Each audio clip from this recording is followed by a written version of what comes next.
Hello and welcome to this week's edition of Mindful Monday. If you're watching from the US, happy Memorial Day to you. If it's your first time watching, feel free to place in the comments where you're coming from. If you have any questions or comments, you can place that there. You're also welcome to DM me.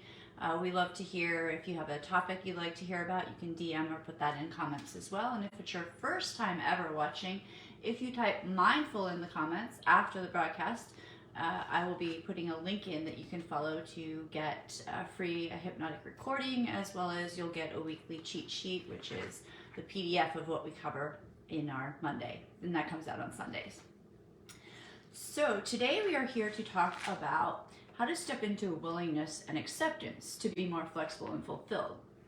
So it's necessary to be willing to accept all of our feelings in order to make powerful and positive changes. Because without this willingness, we tend to do avoidance, and that prevents change. Now, acceptance alone does not mean that our thoughts and emotions will change all by themselves.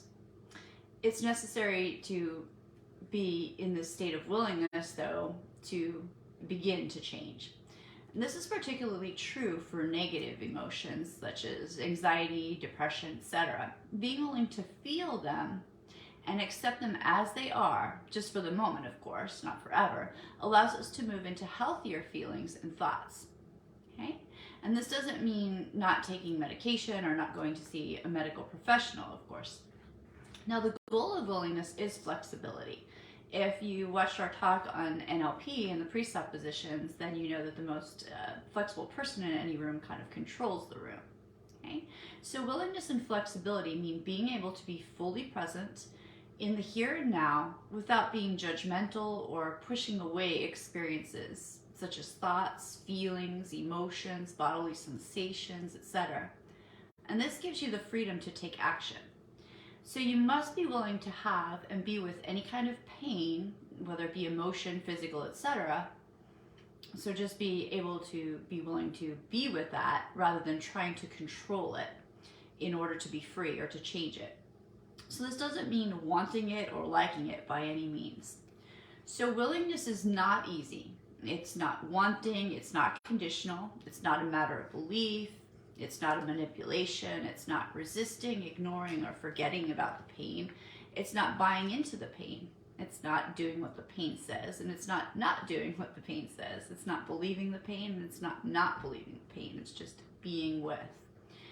Willingness is holding your pain as you might hold a delicate flower, or embracing your pain as you would a crying child, or sitting with your pain as you would sit with a very sick friend, or walking with your pain as you might walk while carrying a sobbing infant, or honoring your pain the way you'd honor a friend who's you need some listening to.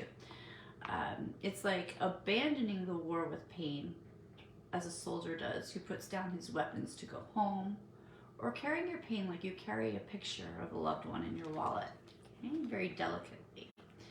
And so this all comes from an exercise. Well, we're about to do the exercise. It comes from chapter 9 in a book by Stephen C. Hayes. We did a talk about the same book last week. It was called Get Out of Your Mind and Into Your Life. It is a great book.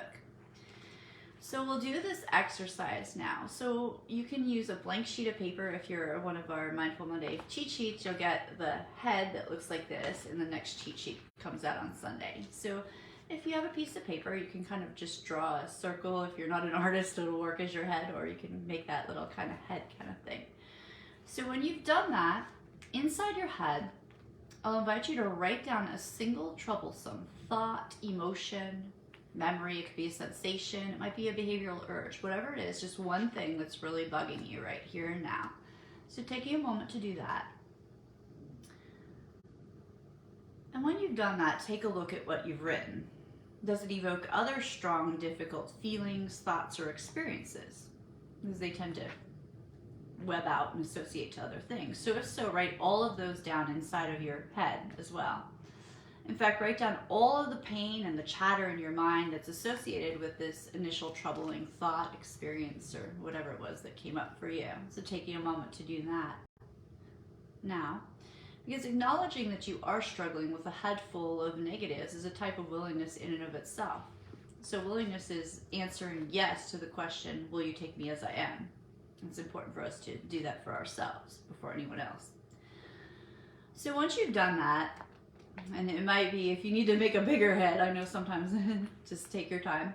But once you've done that, you'll take your head, you'll fold it up, and you'll place it either in a pocket or in your pocketbook for the next week. And periodically, if it's in your pocket, you can pat your pocket, or if it's in your pocketbook, you can kind of take a peek in there, just to remind you of all that you're carrying. Okay?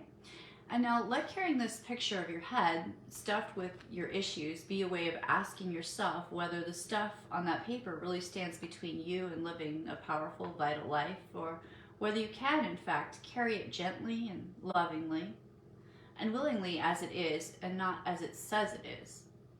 Is it not okay to have all of the stuff on that piece of paper and still do whatever it is you need and want to do in your life as you go about your day-to-day living?